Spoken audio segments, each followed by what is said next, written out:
Welcome back to the Inspired Life Vancouver. I am so excited to bring you our next guest who was in a show that I binge watched the whole season overnight. I'm talking about none other than Curtis Lum, who was in Netflix's #1 show, The Night Agent. You can also see him upcoming The Good Doctor. Last year, Curtis was in Hudson and Rex, and you have a few other exciting projects coming. And I made sure to grab Curtis before he flies to London tomorrow morning. So thank you so much for making time for us. Thank you so much for having me, of course. My pleasure. How are you feeling? You're having an amazing 2023. Wow. Yeah, thank you. I feel so many things. It's all things exciting, exhilarating, fulfilling. But I'm also not forgetting about the work and the agony and the stress and the sacrifice that it's taken. So I kind of live in both spaces at the same time. But altogether, I'm very just appreciative of being in this moment, being home in Vancouver, being able to speak with amazing, incredible individuals like yourself. By the way, you and I have crossed paths a few times over the last maybe decade, but we've always kind of moved around like this, and we've never actually been able to sit down and have a chat. So this has been, a long time in the making. I'm so glad you could be here. I was so happy and proud to watch you on The Night Agent, and then to see the ratings and to see how well the show is doing. And you are amazing in that show. I was laughing. You're so funny. Thank you so much. Cisco Jenkins, and just, I'm hoping you're going to be showing up in season 2, because we didn't actually watch you die. Who knows what's going to happen? You put it out there. I'm putting it out to the universe. Yeah. Okay, We'll fans, get in touch with Netflix. We'll see what happens. So I want to rewind a bit, and that's something I love to do on the show, is talking about the history, talking about your beginnings. Obviously, you have, you're an entrepreneur, you're a fashion designer, you have your own production company, you're an actor and a globetrotter, living all over the world between Vancouver, Los Angeles, London, traveling. But I want to back up a little bit about your beginnings. When did you know that you were a performer? When did you get that bug of acting? Wow, great question. I think the truth is I've always been a performer. One of my earliest memories, especially when you go into any of my family's, photo albums, right? In the very beginning, you'll see baby Curtis, and then it's like 2-3-year-old Curtis. And from that chapter onwards, it's me on a karaoke stage. It's me performing for people. It's me just, this kid with his imagination running wild. But yeah, literally I think one of my first memories is, so my family had a restaurant in Honolulu, Hawaii when I was growing up. And often they would be hosting, clients or business partners or whatever at karaoke bars.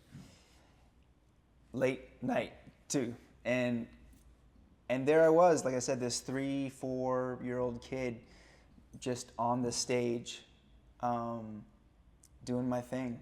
And then all of these older, Japanese, Chinese, Filipino, or Hawaiian, Samoan people were just laughing at me, or gawking at the fact that you got this 3-year-old kid who just doesn't care. He's just running around trying to perform. So I feel like that's always been in me.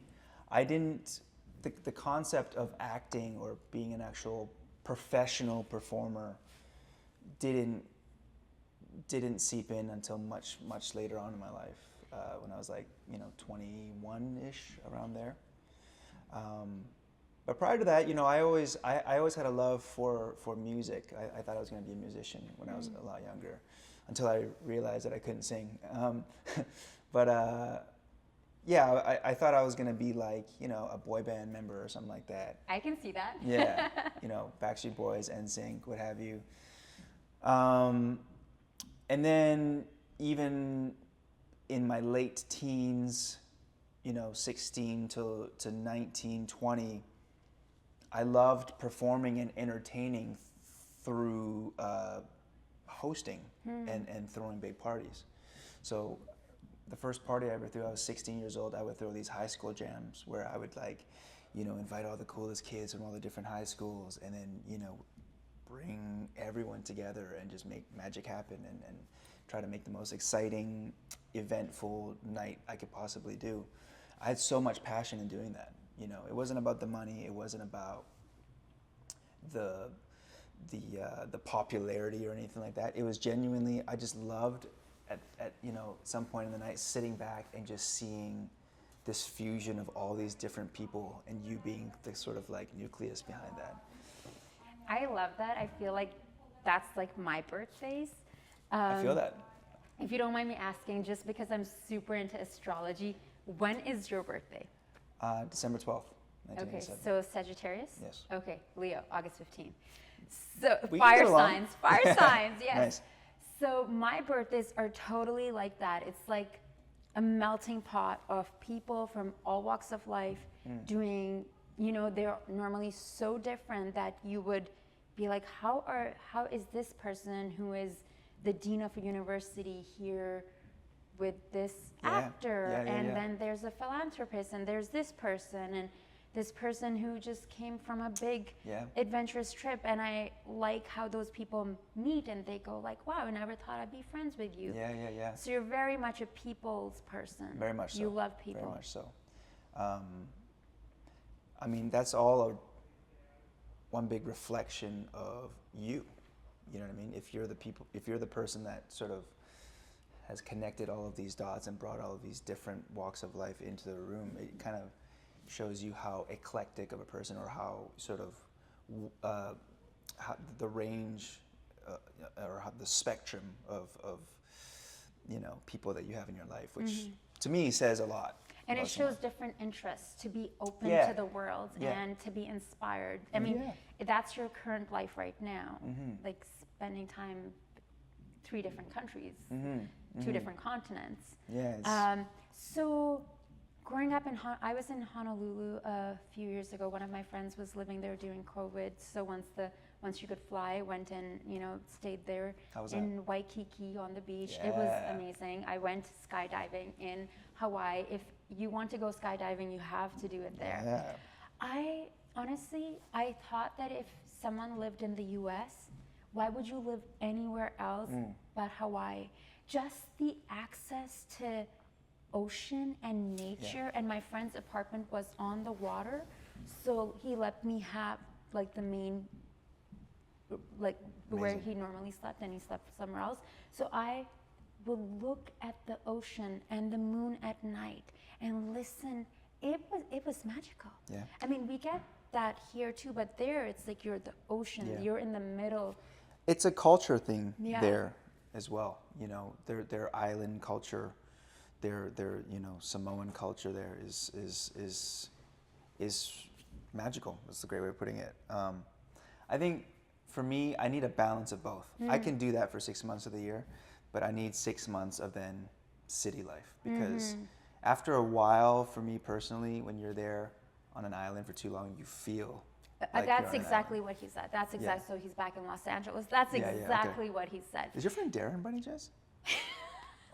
Oh, did I just out? No, it's totally Darren. Is it Darren? Yes. Oh man, I love Darren. Shout out to Darren. Yeah, man. He's the founder of We Audition. We Audition. Yes. Wow. It's a Small great world. resource for actors, and I met him in Cannes at the 72nd annual Cannes Film Festival when I was living in Paris. So I flew there to cover that, and Darren I is the interviewed best. him, and it was like that, you know. And then he came to Vancouver, fell in love with someone, and we were just best friends. Just one of the most amazing humans, gem of a human. Always just pushing me, like, of course he knows you. Like, I mean, so we're gonna have to send him a picture. It was funny because just before we started, we were just talking about how small this world is. I love that. I totally love that. Yeah. So tell me about the journey from Hawaii to Canada to acting. Like, when did you decide to study acting, and how did your parents respond? So I lived in Hawaii on and off for about 4 or 5 years. But I basically, my parents moved me back here to Vancouver to start schooling, essentially. You know, in the formative years, so like grade 4, 5, 6 onwards. But yeah, I was always, like I said, this kid with just this big imagination, and I just always remember, like, you know, going to the movies with my dad, and whatever movie we watched, that movie would have such a large imprint on my energy for the rest of the week. You know, if we watched, like, you remember that movie Speed? Yes. Keanu Reeves. Keanu Reeves. If I watched, like, Sandra Bullock. I remember watching that movie, and then all next week I was Keanu Reeves. You know what I mean?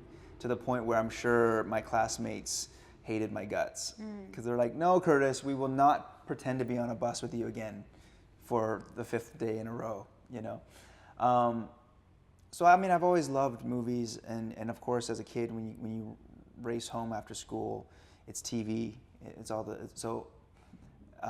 It's no coincidence for me that I ended up in this space, but the big sort of impetus behind my fascination in this world was I was coming home, or sorry, I was going back to my dad's office. So he has this office, used to have this office that was behind our restaurant. So my family's in the restaurant business, right? And so every day after school, I'd usually go to work since I was a kid. I'd go and count cash, or I'd go help buy groceries or whatever. But, you know, I never had like daycare or babysitting or anything like that. So one day, I'm following my dad around, and then the back alley to the office was completely blocked off for a film shoot. This is in This Honolulu. is no, this Oh, is it here is here. in Vancouver. Okay. I'm pointing over there Okay. like it's there, Right but there. it literally was just over there, like You're kidding. you know, just off of Robson and Hornby there. Wow. Behind where Dipped. Okay, is that store, yes. Yeah.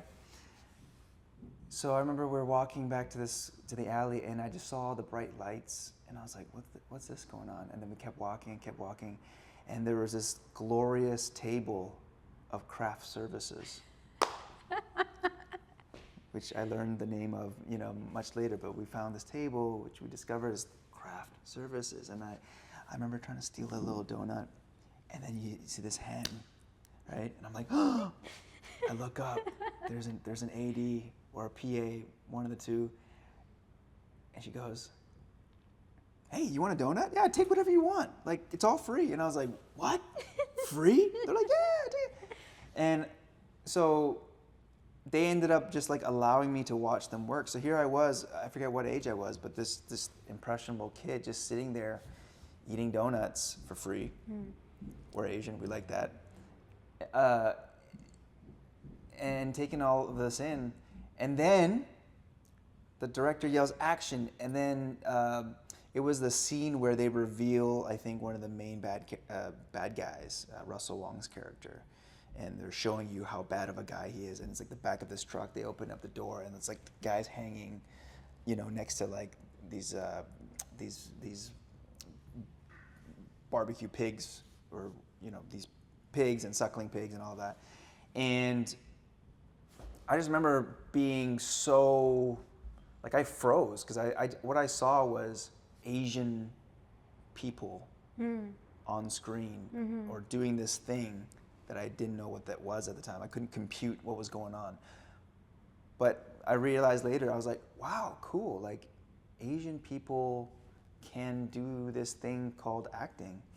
And so that's always sort of been in the back of my mind. And like I said, it wasn't until I was much older, I mean, relatively speaking, but I was like 21 where I, you know, it was at a time where Vancouver was starting to get really busy with film production, TV production. And I had met a few through doing the events and all of that. And then, let me back up. So I was throwing these high school jams, and then after I graduated high school, I graduated into like doing club promotions and stuff like that, right? I started promoting nightclubs before I was even legally allowed to be in one. So that kind of paints the picture for you as kind of like how I was moving and how I was hustling, and but I loved it. Like I said, now I'm playing with the adults, right? I'm like, cool, like look at all, the whole city is my oyster now. I can invite anyone and everyone.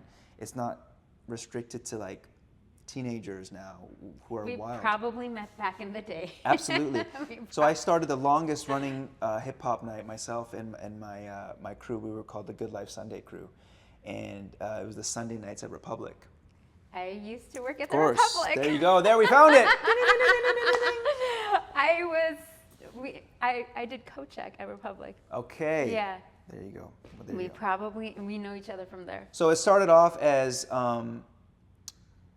actually, let me rewind again.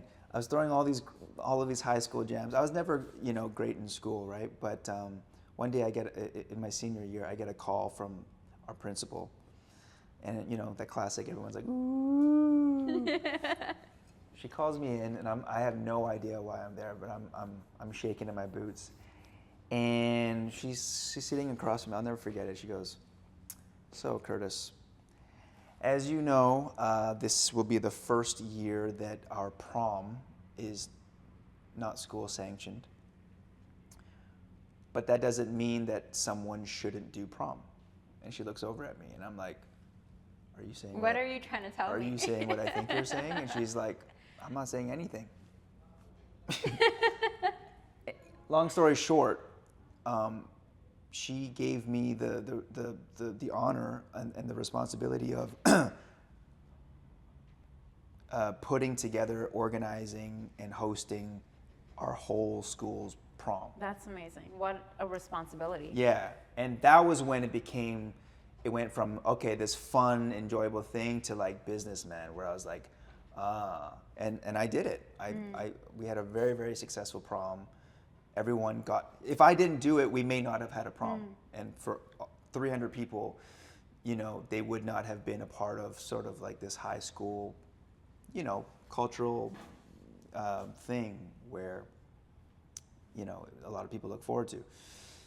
And that was the big kicker as far as like making me realize, oh, you know what, I can make a business out of this, and that's what led to the club And also stuff. the entrepreneurial spirit, because being an actor and then the other ventures you've gotten into, it requires a lot of that entrepreneurial mindset. Yeah, most definitely. Some of the other conversations we've had, speaking to a lot of entrepreneurs and also actors, and talking about, it does take that fire in your belly. Yeah. It does take that vision, and I can sense, I'm sure it's translating on camera, I can sense this focus that you have. You have this internal focus, and even though I know when I have to fly somewhere, you're very present here.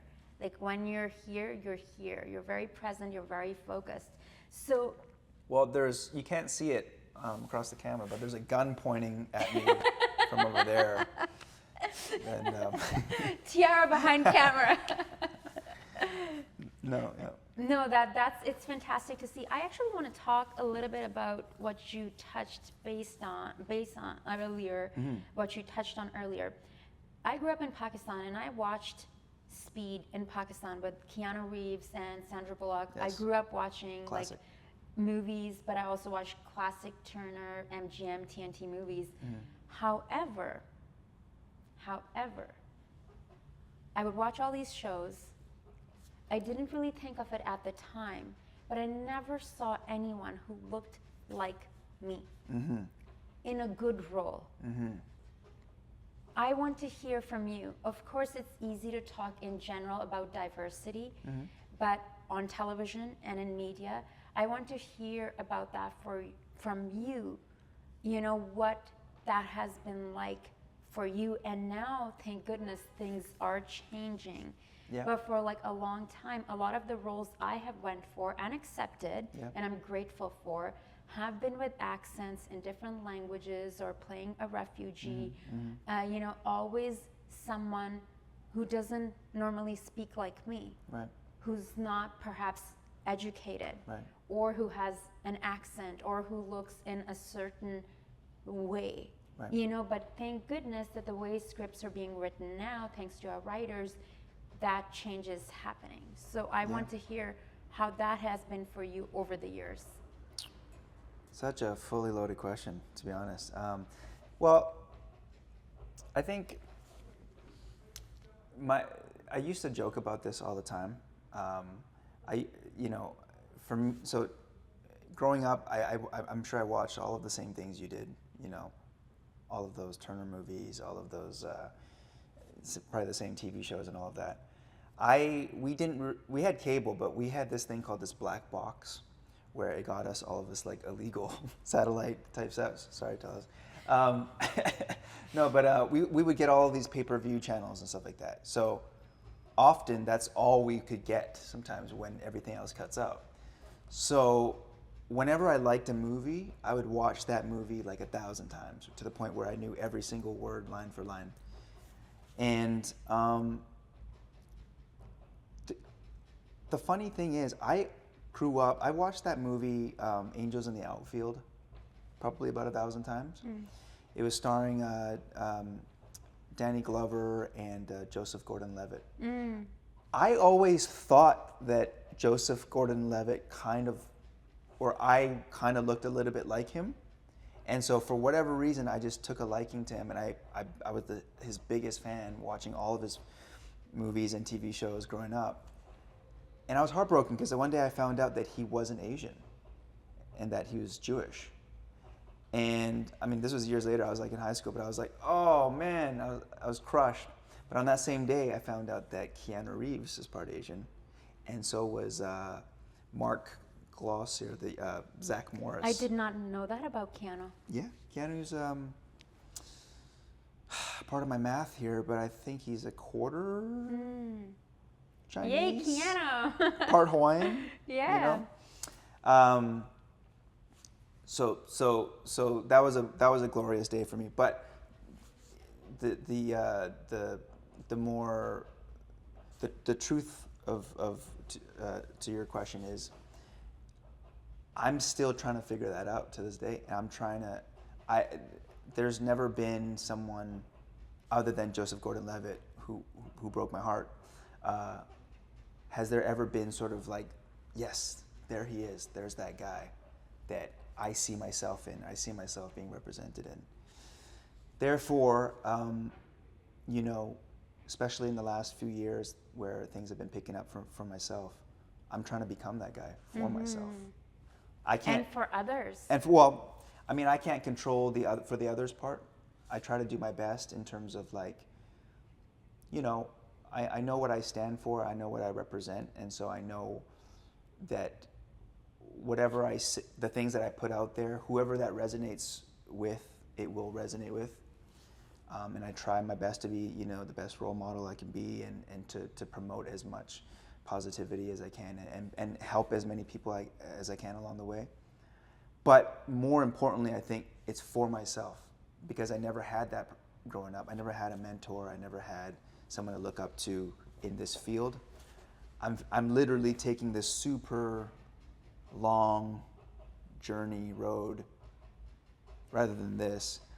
But in that journey, I'm finding out all of these wonderful things. I'm learning about myself and about this industry that I hope that I could still stand tall and be proud of, and make like the 10-year-old Curtis proud of, So that's been a big motivator behind my drive and behind sort of why I do what I do.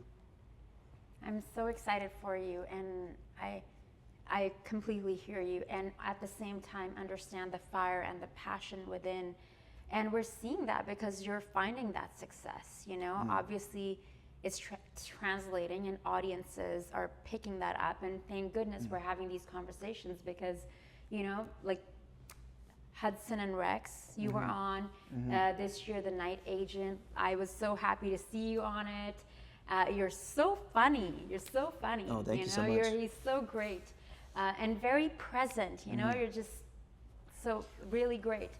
And you have your own production company, and that is, I remember going to this first ever Vancouver International first South Asian Film Festival like over 10 years ago that Agam and Patricia were putting together. And Monica Dio, who was a VJ like back in the day on Much Music, she was on the panel with a few other local actors like Zaf Peru and a few others. And she Very cool. mentioned the importance of, as the minority, the importance of creating your own content, 100%. writing, producing, directing, Yeah. and then putting yourself in it and other people from your community. And at that moment, I remember sitting in the audience and just being like, how am I going to do that? I was hosting and field producing, you know, kind of the similar stuff, interviewing everyone.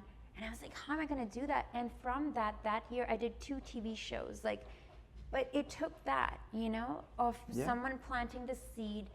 I didn't know how, but I knew that's what had to be done because of the roles that I was going for. It was just like hot chick number 3, bikini babe number 2, you know? And I was like, no, there's more to me than that. So I want to talk about you starting your production company, Soon Films. I want to talk about The Stranger and what that has been like for you. Sure. If I may, too, I mean, everything you just said was so beautiful. Like, thank you for sharing and congratulations, by the way. You know, just getting here, you know, in your own journey. It's been fantastic to watch, you know, from outside looking in. Thank you, Curtis. But you said something there that really resonated with me, and it reminds me that, like, especially in this art space, I'm finding, like, at the end of the day, you have to do what lights you up, right? If it's storytelling, if it's music, if it's, you know, painting, whatever it is. Because if you're doing this with 100% conviction and passion, and like I said, it lights you up, you're giving other people permission to do the same. And it sounds like that's kind of what your takeaway was from when you went to that film festival. You were like, wow, this is great. All of these people telling their stories and making their own movies and doing their own thing. How can I do that? And I think that is that sort of magical, I don't know what you want to call it, this like carousel in the art space where it's inspiration, where not only do we have to catch that and then inspire ourselves, but then we have to do what's truthful to us and honest and you know, good work that is honest of how we feel inside, which then inspires other people, you know what I mean? So I take that and I segue into, that's why I created Soon Films. Soon is an acronym for something out of nothing. So something out of nothing. Yeah. I love that. Something out of nothing. I love that. It's a name that my brother Richard Dormal, brothers actually Richard Dormal and Marcus Clement came up with. That I've loved that acronym for so long.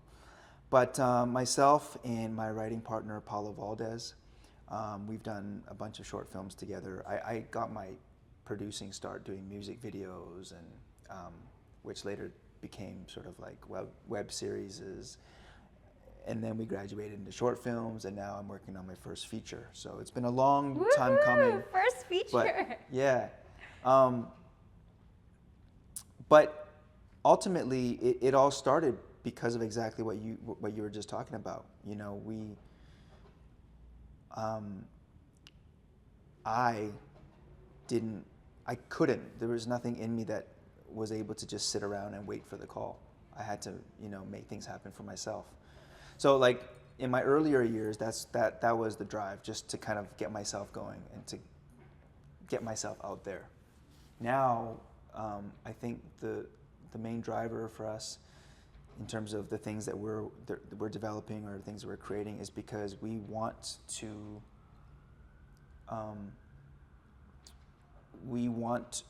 tell stories that we know will resonate with people, but that will change the way that people see us. When I say us, whether that's Asian Canadians, Asian Americans, or what have you. But, you know, my issue with with all the tropes and the stereotypes in Hollywood. It's not that, like, a lot of times stereotypes are true, and that's the weird kind of irony of it all. But my issue isn't that, you know, my issue isn't that we have shows or movies where Asians are nerdy or Asians are doing kung fu or whatever the stereotypes are, right? My issue is that those are the only stories that we're constantly being fed and told and that we're watching, you know? So things don't change if things don't change. And so for me now, it's so important to represent life as I see it and as authentically as possible. So I'm trying to tell stories that have nothing to do with necessarily Asian culture, right? The character is Asian, so it will kind of be naturally an Asian story just inherently because the person, he or she is Asian. But the story is what I'm after, like, you know. It's a human story. It's the human story. Yeah, the human struggle. And I learned that through a short film I did with Fala Evans Akimbala, Grandma's 80th Surprise, where it was a story that was so specific to her and I, and when we released it to the world, the response that we were getting from people all over the map, from Africa to all over Asia to Europe to like Alaska, like, and that was when the first time I realized that sometimes the more specific you can get with something, whether it's a story or whatever, the more universal it becomes, which then reminds me again of the fact that we are all actually quite more similar than not, you know? So that's why for me, it's all about story, and it's about, you know, representing, I'm not gonna say it the right way, but representing in a way that's truthful for me, you know, because that's all I can control, that's all I can do. I'm almost doing myself and my people no favors if I'm just trying to write stories or create things just to add noise to the, you know, to the world or to whatever, or to make money. You know, if I'm doing a story, it's because I believe in it, and I'm hoping that it can create change and that someone can watch it one day and feel inspired by it and want to do the same thing and tell their stories and this and that, you know. So long-winded answer, I'm sorry. No, it's a beautiful answer, and it's really important. What is that, the 100-minute, you know, the 100-minute mile, or like 100 meters in 1 minute? Anyways, you understand what I'm 100-yard dash? Yes, you know, many people couldn't run that fast, and as human beings, when one person does it, it gives us the courage that, hey, I can do it too. Yeah. I have a voice as well. And I think for me, a big part of my journey has been using the voice, you know, to have something to say. I would say certainly, like in my country, at the time when I was growing up, I did not think I could, you know, use this to speak freely, to share my ideas openly, and to have conversations like this. And one of the things that fascinates me and inspires me is talking to individuals like yourself and asking the what and the why and the how. And it's then we mirror, like human beings, we mirror each other, and we say a kid can be watching your performance in The Night Agent or The Good Doctor or seeing your films and then get inspired to create that, you know, when you didn't have many of those role models. Right. Now I want to talk about these projects you have coming out and the ones that were released. First of all, The Night Agent, just because I binge watched that show all in one night. You are crazy. Well done. Yes. Thank you. Because of you, we were #1. Yes, most certainly. What was it like working on the show, and did you know that it was going to be such a hit? Absolutely not. No disrespect to the show or anything like that, but I think, you know, the whole cast and crew on that show while we were working on it, we knew that it was going to be good. We knew that it was going to, you know, we had a lot of fun shooting it. But I don't think you ever can really anticipate, you know, a #1 global hit. And so, you know, we're all kind of just like in awe of the response that we've been getting for this awesome show. Sorry, remind me the question. I just wanted to know about your experience, Yes. and also like what what it was like for you shooting Yes. it. And obviously, you answered already that. Did you anticipate it to be Yes. such a success? So my experience was amazing. I was in London at the time when I got the audition for it, and it was literally the last thing that I had put on tape before I came back to Vancouver. And when I got back into Vancouver, I found out that you know, I was up for this role.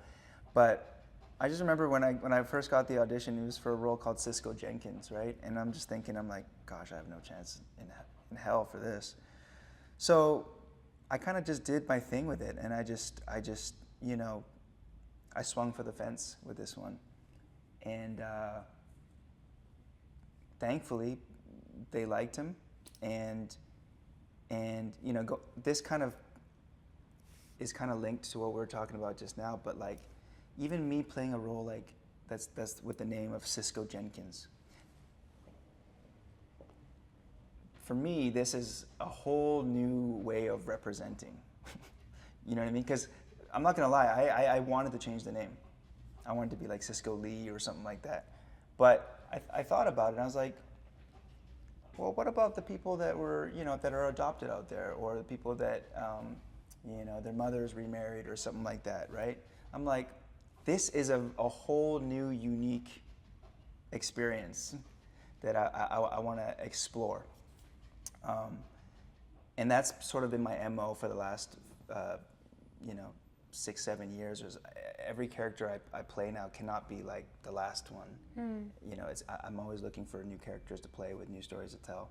But I'm trying to find new experiences in each and every one of them to represent for people that look like me. Anyways, so back to Night Agent. I you know, I miraculously got this part. Was incredibly excited, and I think a big part of the reason it was such a wonderful experience was for me.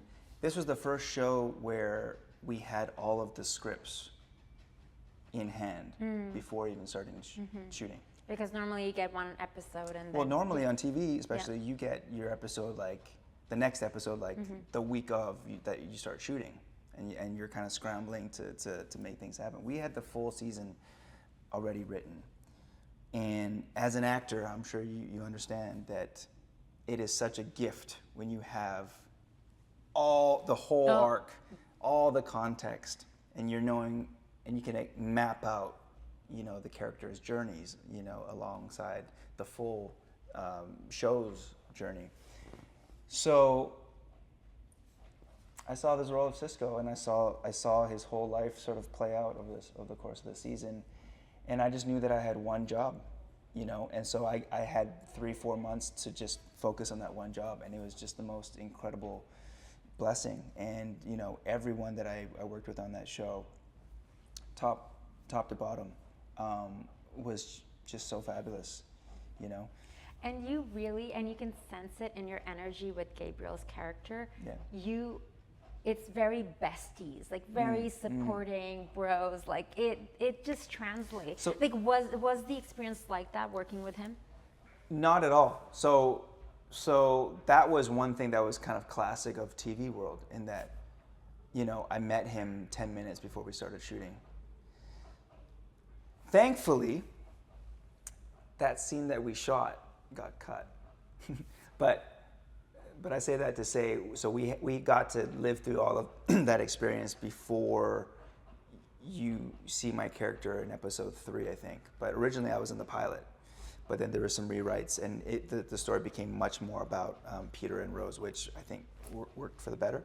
But no, I met him in the makeup trailer, and we knew that we had like 10 minutes, and so we went outside and we just tried to have as much of a bro moment as we could, you know. And that kind of stuff gets me going. It's like the ultimate challenge, right? It's like speed dating to the umpteenth degree, right? Make a connection now, Yeah. fast, Go. and make it believable. So it's readable on camera. It was tough. Thankfully, you know, I respect Gabe a lot. He respects me, and there was a lot of. I mean, him and I are very different, I think, as people, but at the core, we saw eye to eye on a lot of things. We cared about the same things, especially when it came to getting the job done for this show. All he really cared about most was being as authentic as possible as Peter. All I cared about was bringing Cisco to life, right? And again, because I knew the whole character arc, I had one goal, and that was to make Cisco Jenkins as likable as possible. And you truly are. Especially, I'm just remembering the date part when it's like. I watched it literally when it just came out, so it's been a little while. But I remember you're like, man, I have this date, and like, you know. I mean, some of us have been there. It Yes. sucks. I may have gone great. method for it. You know. Oh. But yeah, so like whatever that means to make him likable. But all I knew was that was my task at hand for that 3 months. Was to just, okay, how can I make him or as real as possible? And I knew that this character was different from everyone else in the show. I knew that there was an opportunity here to bring a different energy. And so again, I swung for the fence. No one ever stopped me or corrected me. So I just kept going. I kept going. And thankfully, it got to a point where I became really close with like the writing, the fabulous writing team behind that, all the directors and the showrunner. And it was kind of magical in that regard. And then on top of that, it was my first experience getting to, you know, learn all of the SWAT type stuff. Like we worked with an actual, advisor and coordinator who has real life experience as a SWAT member, and that was a dream come true, for me. You know, again, watching movies like Speed and all of those things, all these action movies growing up, to finally get to do all of this stuff, to do all of these driving scenes and stunts like that. I mean, I felt like I was a kid again. So nothing but great fond memories with Night Agent. And then, so after all that, after having this wonderful experience, you know, you never know what a show is going to do. After you shoot it, it's completely 100% out of your control now. You've done your part, and now it's in the hands of the editors and the producers and the directors. And so I didn't think about it literally for the next year. And then when it came out, to see the world, you know, appreciate and respect something that you've put all your hard work, blood, sweat, and tears into, there's just no better feeling, you know. So that's what I mean. I'm just so incredibly grateful in this time right now. And I'm so happy for you. And, you know, the fact that there's certain moments that I super clearly remember, and that tells you that you did a remarkable job. Thank you. And, you know, as actors' performance, for me, I'm like doing all these auditions. You're like, when is the phone ringing? And when your agent texts you or calls you, you're like, wow, what a moment. Okay, must remember this moment. You're pinned, or you booked this. Yeah. And we have just a few more minutes, but I want to talk sure. about a few other projects. Before we do that, I want to talk about Hudson and Rex. Yes. And you doing your own stunts. Yes. Yeah. What was that experience like? Okay, so like if I could check off if Night Agent was checking off certain boxes, Hudson and Rex, which I shot maybe 4 or 5 months after the Night Agent, was also big boxes to check off on my to-do list as a performer.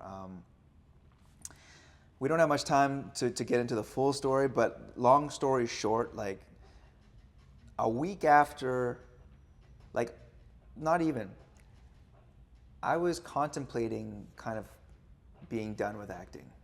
Maybe not forever, but for the rest of the year. This was like November of last year. I had a lot going on, and there were certain things that certain goals. Like I journal a lot, and I've always kind of said if I didn't get to a certain place by this time, I'm either gonna quit or I'm gonna pivot, and right. And it was getting to that time, like we were inches away, like I'm talking days away, and I was like, oh man, I gotta swing for the fence. And something happened where, you know, it kind of confirmed for me that I'm like, oh, maybe right now isn't the time for me to continue. I need some space from acting. And then this role literally just shows up on my lap where I get a straight offer for this role for a show that I didn't even audition for, and I've heard about it only through friends being on it and stuff like that. But I'm like, Hudson and Rex, what's that? And you know, the universe sometimes has it's got a great sense of humor. You know what I mean? The universe has its way of working things out.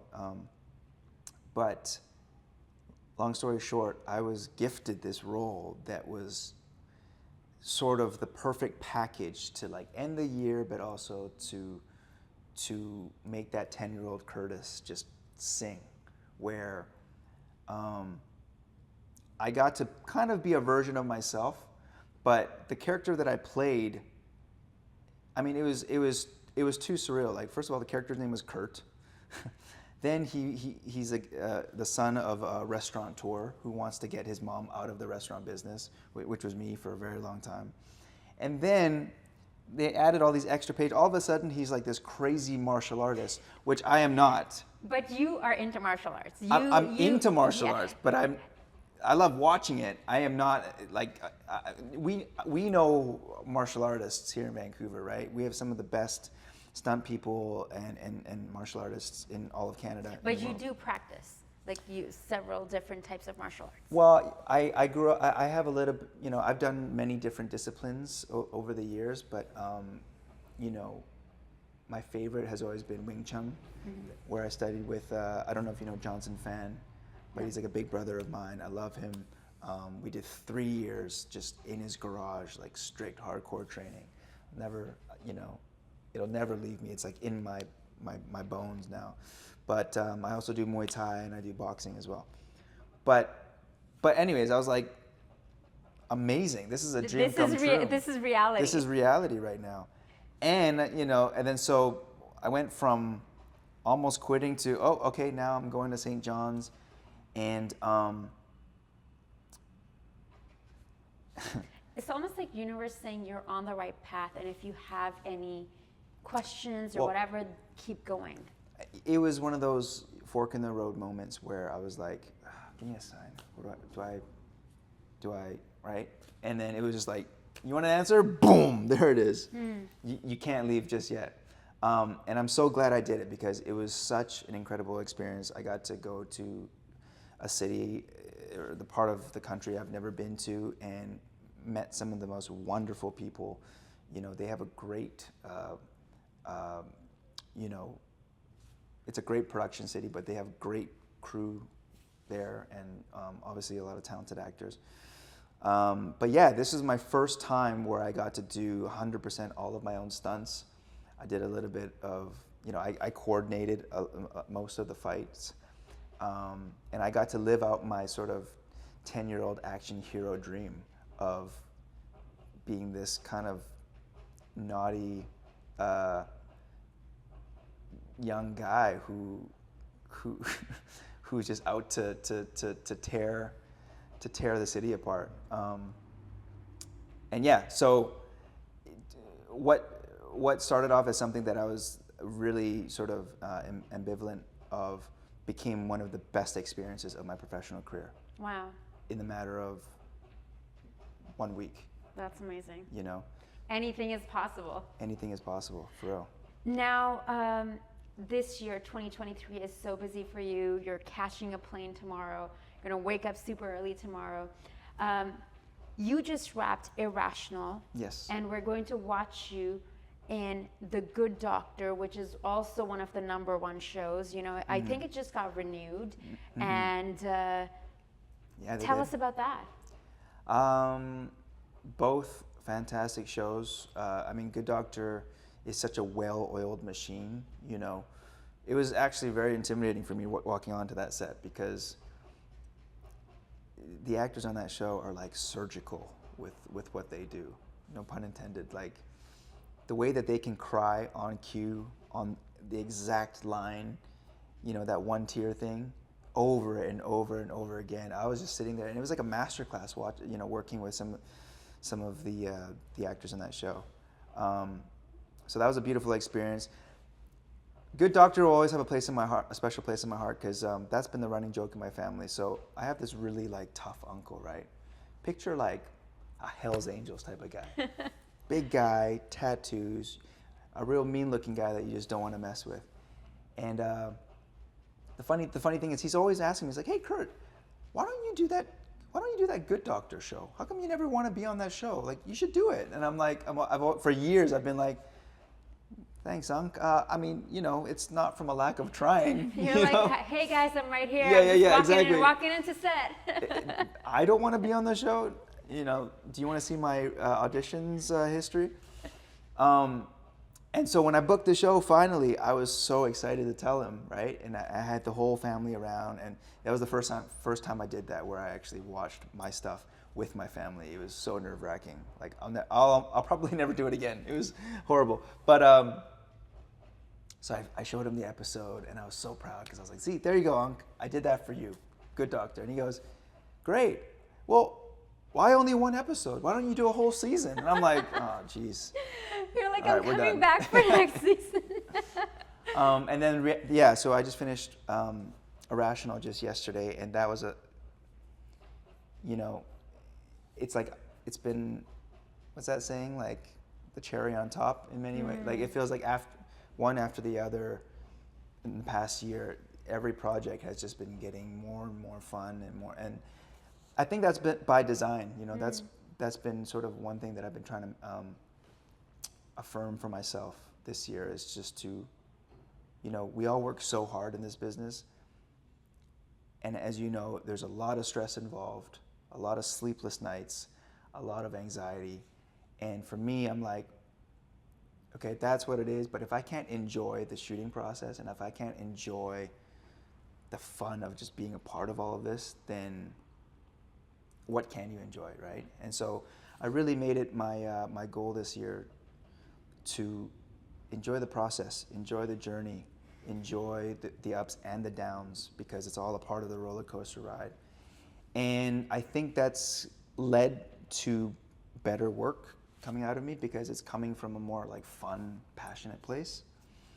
And The Irrational is no exception to that. I play Ethan Steele, who is an up-and-coming poker player, and he's hot in these poker tournaments, and he's a big part of this sort of, I can't say too much without giving too much away, but he's a big part of this whole scheme that may or may not be happening in Las Vegas. And I got to work with the one and only Amanda Tapping, the Canadian legend, who directs this episode. I got to work with Jesse Martin from The Flash and from Rent. And so I almost got to work with my acting coach, Deb Podowski. But this show was also just copious amounts of fun. And I'm starting to find my groove again. I'm starting to feel like I'm playing like myself, and so I'm feeling really good. I think the one word that's coming up for me is freedom. Freedom, and part of that is just fun and flow. Now, this is a really high note to end the show on, but before we let you go, I like to ask every guest these questions. Okay. What inspires you? You're on the Inspired Life Vancouver gosh. show. The hardest question of what inspires me, honestly. Okay. It's this right here, right now. What inspires me is just recognizing that like I said, we're all the same. All of us humans on this earth, everybody's trying. They're all, maybe not their hardest, but everybody's trying. And I love, I'm a people person, but I'm a people watcher, and I love sort of seeing that in someone and extracting that from them. And similar to you, I love putting people together. I love connecting the dots, and I just love, so I love bringing people together, but I love this magic that comes from that, when you have this magic alchemy of like the right people with the right energy, with the right vibes. That's like a long-winded way to say that, it's just being in the moment, right? I think too often in life we're thinking ahead and we're in the future, which is so anxiety producing, or we're stuck in the past, which can often cause depression and feeling stuck and this and that.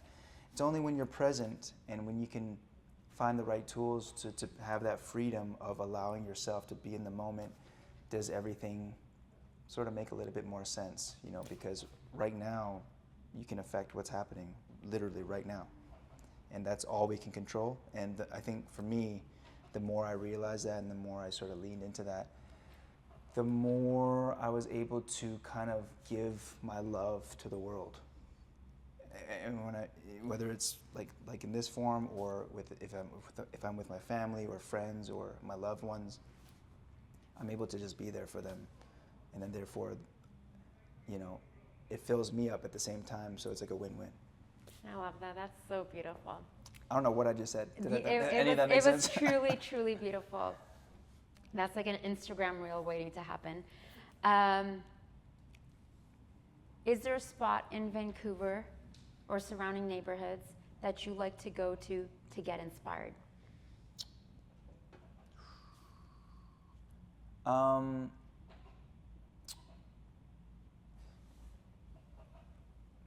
Where do I begin? Well, I mean, this block right here is very iconic for me. A big part of the reason I loved working on The Night Agent is because we shot in very iconic Vancouver landmarks, right? The Georgia Viaduct, the library, Park Casino, this and that. A place that I like to go to get inspired. I always get inspired when I'm in Chinatown. Our Chinatown isn't doing so good right now, but I can find sort of the inspiration in anything, be it good or bad, For me, that was like my second home growing up. Like I said, buying groceries with my parents for the restaurants and stuff like that. You just see so many walks of life, and it's right next to Hastings, which, is very tough to look at. But when you can actually face the hardship and the hard things to look at in life, it makes everything else so much easier. And there's even though it's rough around the edges right now, there's so much love still in Chinatown, I think, and that really inspires me. That hope, yeah. Thank you, Curtis. Thank you so much for my taking pleasure. time, and thank you for coffee. Curtis was sweet enough to get us coffee, so You're welcome. thank you for taking time, and wishing you safe travels. Thank you. On your way back to London, and hopefully we'll see you next time, and we'll have big news to share. Yes, Both absolutely. ways. Thank you. Thank you for having me. I'm Cheers. feeling very inspired. Oh, me too. Me too. Thank you for having me.